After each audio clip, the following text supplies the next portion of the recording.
suatu benda menggunakan sensor DHT11, sebuah sensor low cost yang sering digunakan untuk aplikasi sederhana. Namun, sensor ini memiliki deviasi atau ketidakakuratan dalam pengukuran dibandingkan suhu sebenarnya, yang diketahui melalui alat ukur referensi. Oleh karena itu, perlu dilakukan analisis untuk koreksi pengukuran dengan cara menghitung rata-rata dan standar deviasi. Hai, kenalin, aku Lipna, seorang mahasiswa semester 3 dari program studi teknik elektro yang sedang belajar tentang pemecahan masalah dengan pemrograman. Berikut adalah tabel masalahnya. Pada tabel diketahui bahwa data sensor DHT11 atau pengukurannya yaitu sebagai berikut. Nah, untuk data suhu sebenarnya diketahui sebagai berikut. Di sini, pada sensor DHT11 memiliki deviasi atau penyimpangan terhadap suhu sebenarnya. Dibutuhkan metode untuk melakukan koreksi pengukuran sensor agar hasilnya lebih akurat. Regresi linier adalah salah satu metode yang efektif untuk mengoreksi hasil pengukuran sensor yang memiliki deviasi dari data sebenarnya. Dalam kasus ini, kita dapat menggunakan regresi linier sederhana untuk memodelkan hubungan antara data pengukuran dari sensor DHT11 itu sebagai variabel independen X dan suhu sebenarnya sebagai variabel independen Y. Nah, mengapa sih kita menggunakan regresi linier? Regresi linier digunakan karena metode ini sederhana dan dapat menghubungkan hubungan linier antara dua datasheet dan juga cocok untuk kasus ini karena terdapat hubungan yang cukup linier antara data sensor DHT11 dan suhu sebenarnya. Hasil yang diharapkan menggunakan regresi linier yaitu untuk koreksi pengukuran, setiap data sensor dikoreksi menggunakan model regresi menghasilkan estimasi suhu sebenarnya yang lebih mendekati data referensi. Selanjutnya, analisis. Jika nilai M mendekati 1 dan C mendekati 0, maka hubungan antara sensor DHT11 dan suhu sebenarnya cukup baik. Koreksi dapat meningkatkan keakuratan pengukuran. Sekarang kita lanjut ke koreksi data. Nah, koreksi data ini dilakukan menggunakan regresi linier sederhana, yaitu model hubungan linier antara data sensor dan suhu sebenarnya. Permasalahan regresi linier adalah Y sama dengan M kali X tambah C, di mana Y adalah data hasil koreksi, X adalah data asli dari sensor DHT11, M yaitu kemiringan garis regresi, dan C itu intercept, yaitu titik potong garis regresi pada sumbu Y. Selanjutnya, kita menghitung jumlah data, yaitu 10 menunjukkan tabel dari masalahnya. Untuk X-nya itu dari data sensor DHT11 dan Y-nya itu dari data suhu sebenarnya. Nah, jadi sigma X sama dengan hasilnya 178 dan sigma Y itu hasilnya 202,6. Selanjutnya, kita masukkan rumus-rumus rata-rata dan didapat hasilnya yaitu sensor DHT11 didapat 17,8 dan suhu sebenarnya itu didapat 20,26. Jika kita sudah menemukan rata-rata, sekarang kita masuk ke kemiringan. Nah, untuk tabelnya bisa kita lihat di sini ya teman-teman. Selanjutnya kita jumlahkan dari tabel yang dapat, di mana sigma X min X kuadrat itu hasilnya 267,6, sedangkan sigma X min X dikali Y min Y itu hasilnya 295,18. Nah, dari hasil ini kita bisa menghitung kemiringan dengan rumus yang ada, di mana kita mendapat hasil 1,1028.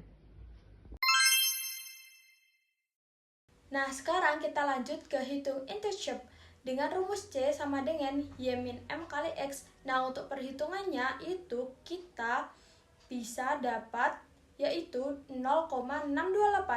Untuk persamaan regresi linier setelah menemukan M dan C, itu persamaan regresi linier adalah Y sama dengan 1,1026 dikali X tambah 0,628. Selanjutnya kita menghitung sensor setelah koreksi. Gunakan persamaan regresi untuk menghitung Y untuk setiap X dari data sensor.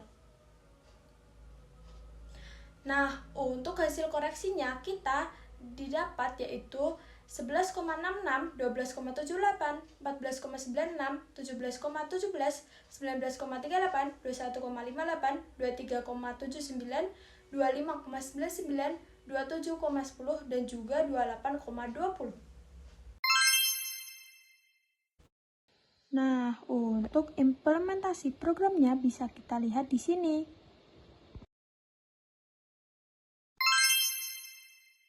Selanjutnya, kita akan membandingkan selisih antara data dari sensor di HT11 suhu sebenarnya dan juga data sensor yang sudah kita koreksi.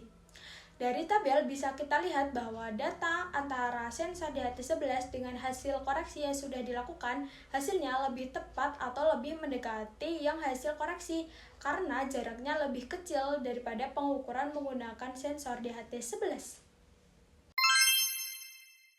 Untuk output dari pemrogramannya bisa kita lihat di sini.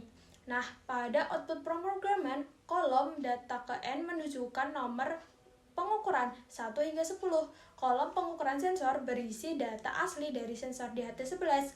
Kolom suhu sebenarnya berisi data suhu sebenarnya yang menjadi acuan.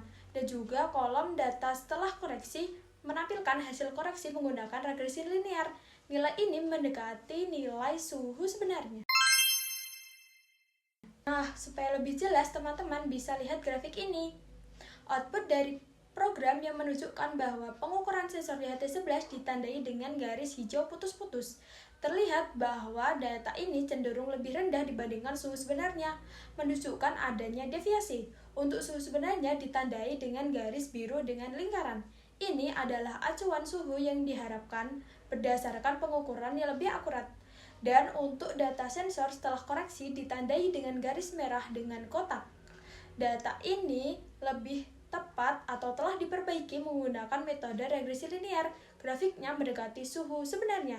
Memperbaiki deviasi pada data sensor asli. Perbandingan ini menunjukkan efektivitas koreksi menggunakan persamaan regresi linear yang menghasilkan data lebih akurat dan konsisten dengan suhu sebenarnya. Hasil analisis menunjukkan bahwa sensor di HT11 memiliki deviasi yang signifikan dari suhu sebenarnya. Sebagaimana terlihat pada data pengukuran awal, setelah dilakukan koreksi menggunakan metode regresi linear, nilai pengukuran sensor menunjukkan perbaikan yang signifikan, mendekati nilai suhu sebenarnya. Hal ini terlihat baik dari tabel perhitungan maupun grafik visual, di mana data setelah koreksi lebih sesuai dengan suhu referensi. Dengan menetapkan persamaan regresi linear, deviasi pada setiap pengukuran berhasil dikompensasi, menghasilkan data yang lebih akurat dan dapat diandalkan. Jadi, regresi linear adalah metode yang efektif untuk memperbaiki ketidakakuratan pengukuran pada sensor seperti di HT11, sehingga dapat digunakan untuk aplikasi yang memerlukan pengukuran suhu yang lebih presisi. Nah, sekarang kita sudah tahu nih teman-teman bagaimana meminimalkan selisih dari data sensor di HT11 dengan suhu sebenarnya dengan menggunakan regresi linear. Semangat belajar program agar lebih paham. Sampai jumpa di video selanjutnya.